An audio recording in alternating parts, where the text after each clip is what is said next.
Minutes left of the programme tonight. Next, the US President Donald Trump has revoked the Secret Service protection for the former Vice President Kamala Harris. Kamala, of course, lost to him in last year's presidential election. As a Vice President, Harris was entitled to 6 months protection after leaving office in January, but that was extended by President Biden. This is how Natalie Brand reported on the story for the BBC's broadcast partner in America, CBS.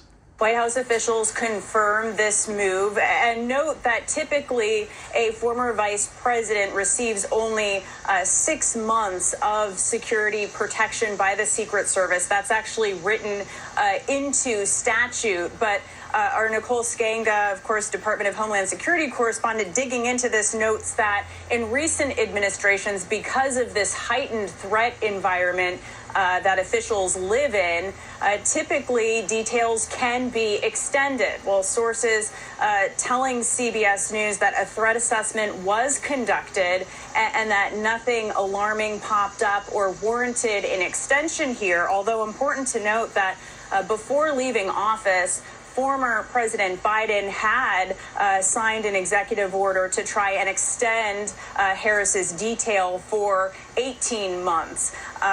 Harris, for her part, a senior advisor to the former vice president, has issued a statement reading, "The vice president is grateful to the United States Secret Service for their professionalism, dedication, and unwavering commitment to safety."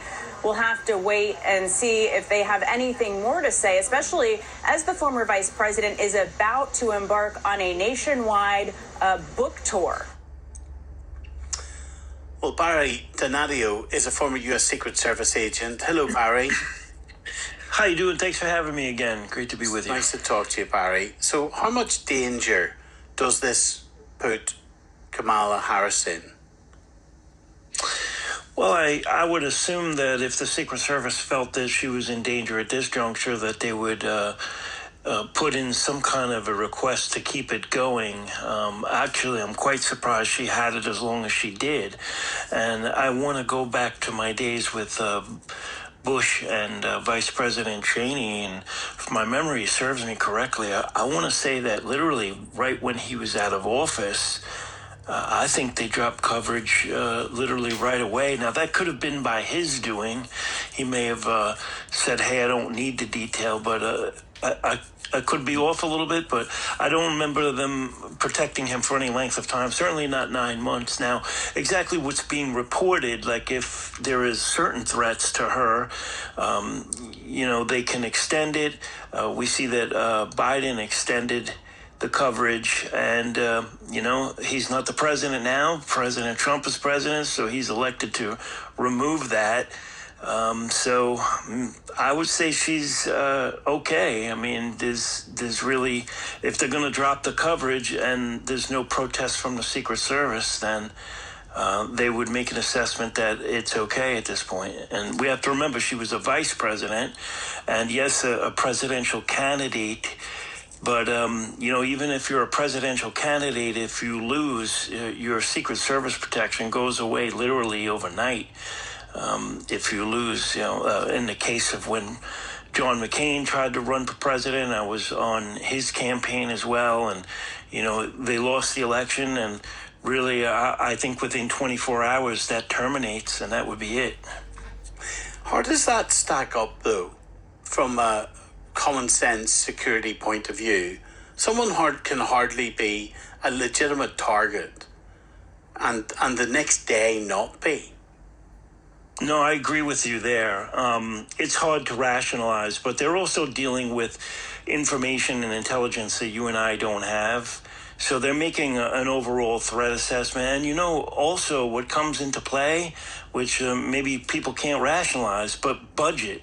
The Secret Service does not have an unlimited budget to where they could write a blank paycheck. They're accountable about how much they spend to the U.S. Congress. They have to sit and explain every single dime they spend, and that's a good thing for transparency, but they don't have a blank paycheck. And another thing, they do not never have had since the year 1865, enough people. They are very extremely specialized group of people, highly trained, the best trained that can be in executive protection. I would, compare them, maybe your listeners, MI6, MI5. They've specialized. There's never enough of them. They're not an infinite number. They're nearly impossible to replace. So they don't have these vast numbers of them to go around. So in my time there, if they can cut a detail and it's all within legal limits, or there's really no need, there's no threat on a protectee, they're just going to make, it's like almost like a business decision, and they have to keep that agency going. They have to spread out their resources very thin. And, imagine during a campaign for presidency where they're protecting two candidates and a U.S. president. It's almost like having three presidents. So that's when they're strapped the thinnest to cover all their protectees. What's the general threat level, do you reckon, like against President Trump at the moment? Well, I think it's still high. I think the same ideology that was out there, or whatever you want to call it, that was out there that influenced the attack on, or the assassination attempt on President Trump in Butler, Pennsylvania, and then the person that tried to attempt to assassinate him on a golf course also. I think that method of operation, or that ideology, is still out there. We still don't know much about that whole situation. I almost feel like we knew more about Lee Harvey Oswald with the Kennedy case than we know about these two individuals.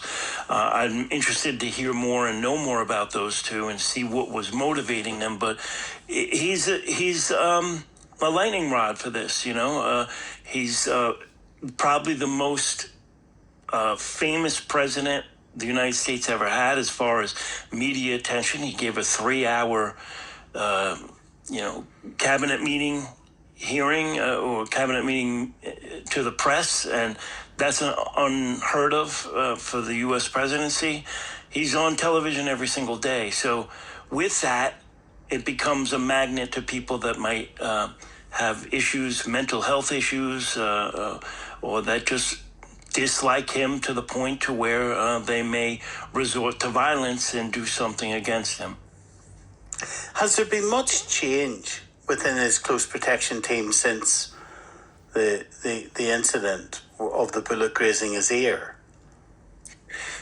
Yeah, I don't see any changes because they had him very much protected at a presidential level. We had spoke that the package, the presidential or the protective package, is not necessarily the same for a former president than a current president, but I see some of the same people around him that I did during the attempt. I was with him during his first private appearance, and much of his detail that was with him in Pennsylvania, I was with him in Milwaukee, and they were there also. So there was really no changes. But right now, he's in a different vehicle.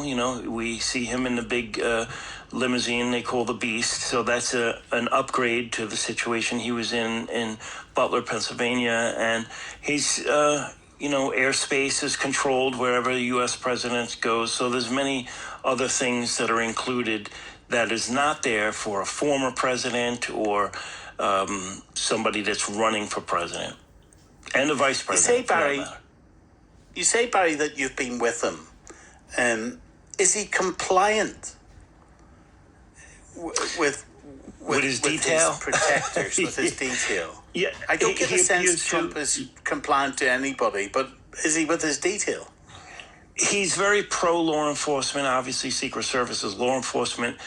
I have not heard anything on the sidelines that, he's horrible to deal with or anything like that. He's the people that are around him like him a lot. So I think he's just always pro Secret Service, pro law enforcement. I think he's always patting them on their back.